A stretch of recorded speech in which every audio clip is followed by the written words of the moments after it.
वासियों को झारखंड जनतांत्रिक महासभा की तरफ से फूल जोहार करते हैं। साथियों, हम लोगों ने ये पदयात्रा 1 दिसंबर को महागामा से भगत सिंह चौक से शुरू किया है और ये पदयात्रा का तीसरा दिन हल्दिया में हम लोग आज है और ये पदयात्रा कुछ देर के बाद आगे बढ़ेगी जो सरैया, देवघर, मधुपुर, सारक, जरमुंडी, जामा होते हुए 9 तारीख को दुमका पहुंचेगी। हम लोगों ने ये पदयात्रा जो रखा कुछ सवालों को लेकर के रखा जो देश भर में झारखंड में जो राजनीति चल रही है और इस पदयात्रा का नाम हम लोगों ने रखा झारखंड बचाओ देश बचाओ पदयात्रा। इसका साफ मतलब है कि जो मौजूदा वर्तमान समय है, ये देश, ये संविधान और ये लोकतंत्र खतरे में है और जब लोकतंत्र खतरे में है, इसका साफ मतलब है कि देश के अंदर जो कमजोर तबका है, जो पिछड़ा तबका है, जो दलित, आदिवासी, मुसलमान और पिछड़े जाति के लोग, तमाम इस तरह के जो वंचित शोषित लोग हैं, इनका हक अधिकार खतरे में गया। आप देखे होंगे देश भर के अंदर और खास करके झारखंड के अंदर 24 हत्याएं मॉब लिंचिंग के नाम पे हो चुकी है। ये मॉब लिंचिंग क्या है भाई? ये 4 साल के पहले तो हम लोग मॉब लिंचिंग शब्द भी नहीं जानते थे। गाय के नाम पर, गोमांस के नाम पर, गोरक्षा के नाम पर पूरे देश के अंदर और झारखंड के अंदर मुसलमानों को, दलितों को मारा पीटा जा रहा है और जहाँ सरकार का काम होता है कि इस तरह के जो लॉ एंड ऑर्डर खत्म हो, वहाँ पर सरकार को लॉ एंड ऑर्डर बनाने की जरूरत है। लेकिन ये भाजपा के सांसद और विधायक जो अपराधी मॉब लिंचिंग में शामिल है, उनको फूल माला पहना करके सम्मानित करना चाहता है। साथियों, इसका साफ मतलब है कि देश के अंदर जो आरएसएस और भाजपा के लोग हैं, वो देश के अंदर जो हिंदू मुस्लिम एकता बनी हुई थी सदियों से, सैकड़ों सालों से, वो इस एकता को खत्म करना चाहता है।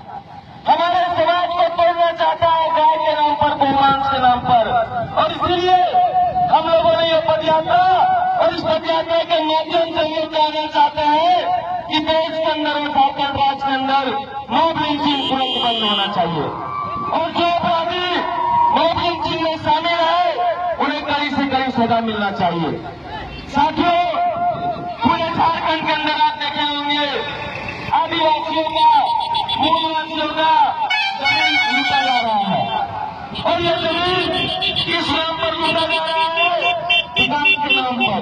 क्या अडानी आएगा, अंबानी आएगा, जिंदगी मित्तल आएगा और इस तरह के फर्जी विकास के नाम पर यहाँ के जो आदिवासी और मूलवासी उसका जमीन छीनने का काम झारखंड के अंदर रघुवर सरकार कर रही है।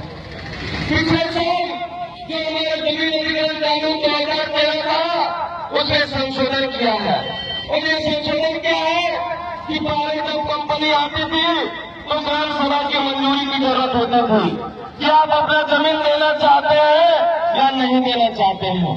इस संशोधन के बाद सरकार आपसे पूछने नहीं आएगी कि आपकी जमीन आप देना चाहते हैं अपनी जमीन या नहीं देना चाहते हैं और इसीलिए हम कहना चाहते हैं ये जो संशोधन है हम झारखंडियों के खिलाफ, हम आदिवासी मूलवासी के खिलाफ है। हमारी जमीन अडानी को दिया जा रहा है। बगल में आप कोटा में, मोतिया में देख लीजिए जो आदिवासी मूलवासी की जमीन है, यही का सांसद निशिकांत दुबे जो एक बाहर का आदमी है आकर के अडानी को बुलाता है और कहता है झारखंडियों का जमीन लूटो। भाई, वहाँ बिजली बढ़ेगा तो बिजली कहाँ जाएगा? बांग्लादेश। जमीन किसकी लूटी जा रही है? झारखंडियों की। खेती किसका खराब हो रहा है? झारखंडियों का। तो फिर हमारा कहने का साफ साफ मतलब है, हम कहना चाहते हैं कि जल जंगल जमीन हमारा है, हम झारखंडियों का है, अडानी अंबानी का बाप का नहीं है और इसलिए ये जो भाजपा सरकार लूटने का खेल कर रही है, इसको शिकस्त देने का जरूरत है, इसको करारा जवाब देने का जरूरत है। साथियों, पूरे प्रदेश में आप देखेंगे खेती का हालत बहुत खराब है, सूखा हो गया है, धान का फसल मर गया है और वहीं पर तो सरकार कह रही है कि कुछ प्रखंड को हम सुधार क्षेत्र घोषित करेंगे। भाई, तो पूरे झारखंड में बारिश नहीं हुई है, पूरे झारखंड में खेती 70 साल से ज्यादा हो जाने के बाद भी खेतों में पानी नहीं पहुंच पाया है, तब ये सरकार की जिम्मेदारी बनती है कि जितने किसानों का फसल बर्बाद हुआ है उन फसलों को मुआवजा देना चाहिए। और इसीलिए इस पद यात्रा के माध्यम से हम सरकार को चेताना चाहते हैं कि झारखंड के जितने भी किसान हैं, जितने भी सुधार के खेत हैं, जिन खेतों में धान नहीं हो पाया है, उन खेतों के मालिकों को, चौकीदार को, हकदार को मुआवजा फसलों का देना होगा।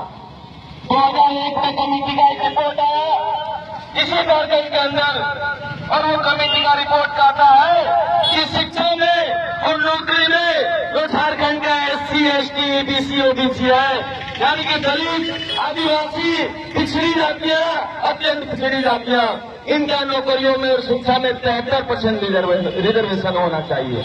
आज ये रिजर्वेशन मात्र 50% है। हम कहना चाहते हैं कि सरकारी कमेटी का जो रिपोर्ट है, अगर रोजगार के अंदर इतना शर्म है तो उसे इस रिकमेंडेशन को लागू करना चाहिए और इस झारखंड के अंदर रह रहे SC, ST, OBC को उनके शिक्षा में और नौकरियों में उनका हाथ देने का काम करना चाहिए। आप देखेंगे झारखंड के अंदर जो सरकारी नौकरियां हैं, आधा से ज्यादा नौकरी बाहर के लोग, उत्तर प्रदेश के लोग, बंगाल से आकर के, बिहार, दिल्ली से आकर के यहाँ पर नौकरी कर रहा है। अगर बाहर के लोगों को ये नौकरी देना है तो फिर झारखंड के नौजवान क्या करेगा जो पढ़ लिख करके बेरोजगार घूम रहा है। और इसीलिए कहना चाहते हैं कि जो रिजर्वेशन बढ़ाने की मांग है, जो आरक्षण बढ़ाने की मांग है, इस मांग को लेकर के ये पदयात्रा दुमका जाएगी और हम लोग सरकार के खिलाफ लड़ेंगे। और आखिर में जो एक सवाल आता है, तो आप देखे होंगे जो झारखंड के अंदर शिक्षा व्यवस्था है, पारा शिक्षकों ने संभाल रखा है। सो छोटे छोटे बच्चों का जो व्यवस्था है, खेलने का, पालने का, शिक्षा का, वो आंगनबाड़ी का सेविका सहिया करता है। पोषण सखी है, कृषि मित्र है, रसोईया है, इस तरह के तमाम अनुबंध कर्मी है जिनको 1000, 2000, 4000, 5000 रुपये महीने में काम करवाया जा रहा है। और जब ये अपनी मजदूरी का मांग बढ़ाने का करता है, अपना मानदेय बढ़ाने का मांग करता है, तो इनके ऊपर लाठी गोली चलाता है। अब पूरे झारखंड में जो मदरसा के शिक्षक है, उनको सालों साल आज तक वेतन नहीं मिला है। भाई आप शिक्षकों को वेतन नहीं देंगे तो बच्चों को पढ़ाएगा कैसे? और मदरसा के शिक्षकों का ही वेतन क्यों रोका जा रहा है झारखंड राज्य के अंदर, ये भी एक सवाल है। और इसीलिए हम लोग कहना चाहते हैं कि झारखंड के अंदर जो 7 लाख से ज्यादा अनुबंध कर्मी है, सबको सरकारीकरण करना होगा। वही देश में देखेंगे कि 4 साल के अंदर जो छोटे छोटे व्यवसायी है, छोटा छोटा दुकानदार है, GST की वजह से, नोटबंदी की वजह से उनका व्यापार बर्बाद हो गया है। ये साल भर जो देश का व्यापार, जिसको रिटेल सेक्टर, खुदरा क्षेत्र बोलते हैं, इस बर्बादी का जिम्मेदारी नरेंद्र मोदी को लेना पड़ेगा। नोटबंदी की वजह से जो जनजीवन तबाह हुआ, इतनी मौतें हुई, तो नरेंद्र मोदी ने कहा 2 करोड़ रोजगार हम सालाना देंगे, 2 करोड़ रोजगार सालाना देंगे, 15-15 लाख रुपया हर एक लोगों के पॉकेट में होगा। हम पूछना चाहते हैं कि यहाँ के हल्दिया के नौजवानों को कितना रोजगार मिला है? हल्दिया के लोगों के पॉकेट में कितने 15-15 लाख रुपया आए, एक सवाल है। और इसीलिए आप देखेंगे कि जब बच्चे पढ़ते लिखते हैं, उनको जो वजीफा मिलता था, जो स्कॉलरशिप मिलता था, ये स्कॉलरशिप पिछले 1 साल से बंद पड़ा हुआ है। क्यों भाई SC, ST, OBC के बच्चों का स्कॉलरशिप क्यों बंद पड़ा है? ये तमाम सवालों को लेकर के हम लोगों का ये दूसरा चरण है पदयात्रा का। पहला चरण हम लोगों ने अक्टूबर में घाट से आजमशेदपुर होते हुए रांची पहुंचे थे, वो 200 किलोमीटर का पदयात्रा था। और ये पदयात्रा मादामा, कोटा, देवघर, मधुपुर होते हुए दुमका पहुंचेंगे। ये 230 किलोमीटर का पदयात्रा है। और इसलिए हम लोग कहना चाहते हैं, इस पदयात्रा के माध्यम से सरकार को चेताना चाहते हैं कि आने वाले समय में जनता सड़कों पर उतर रही है, चेत जाओ, समझ जाओ। और हम लोगों ने माना है कि पिछले 4 सालों में नरेंद्र मोदी की सरकार और रघुवर दास की सरकार आने के बाद मुसलमानों का, आदिवासियों का, दलितों का जान खतरे में गया है, झारखंडियों का जमीन खतरे में गया है, नौजवानों का रोजगार खतरे में गया है। इसलिए हम लोगों ने एक नारा दिया है कि जान, जमीन, रोजगार बचाओ और ऐसे भाजपा मुक्त देश बनाओ। और इसी संकल्प के साथ हम लोग चले हैं। अस्सिया वासियों से अपील है, गाँव वासियों से अपील है कि हमारी इस मुहिम में झारखंड जनतांत्रिक हमारी पद यात्रा को समर्थन करे, सहयोग करे। आने वाले दिनों में अडानी के खिलाफ एक लंबी लड़ाई लड़ी जाएगी। हमारे इस पद यात्रा में जो प्रभावित भाई है, जो गंगा है, मालेगांव है, कोटिया है, नया बाग है, तमाम जगहों से हमारे पद यात्रा में लोग शामिल हुए हैं और अडानी के खिलाफ हम लोग एक मुहिम छेड़ेंगे।